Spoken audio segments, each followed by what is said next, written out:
300 feet to the hub with 160-foot blades. This turbine would be slightly larger than the one installed in New London 6 years ago. So it'd be a huge wind turbine, and it would probably be someplace south and east of the town, and then there would be an underground power line that would connect the wind turbine to the city's electric system. This Heartland consultant ironically shares the name with the renewable resource we're speaking of.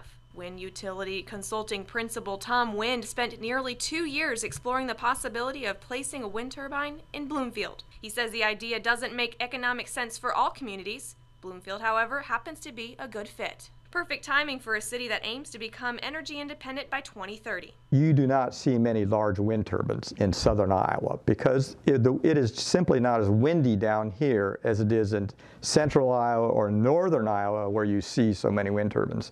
So to have a large wind turbine dedicated to a community in southern Iowa, I think, is breaking ground. As for solar energy, the city is in the process of expanding that resource too.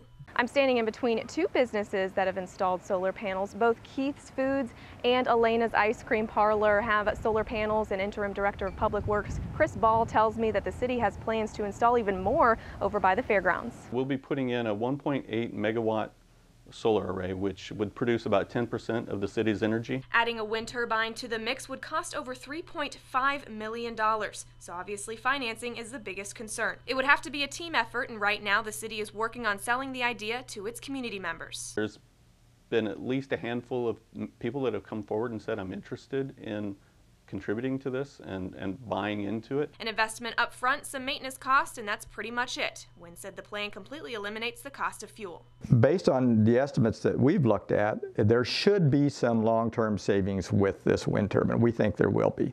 But there's always a little bit of uncertainty because you don't know how much the coal or oil or natural gas would have cost had you just continued on using that. The goal is to get the machine up and running by the end of the year. There's some extra tax credits that would make it more beneficial, so that would be the goal. I think it's still a long shot for there to be a wind turbine outside the city of Bloomfield within the next few months, but I think it's possible. Reporting in Bloomfield, Iowa, Beth Walden, KTVO News.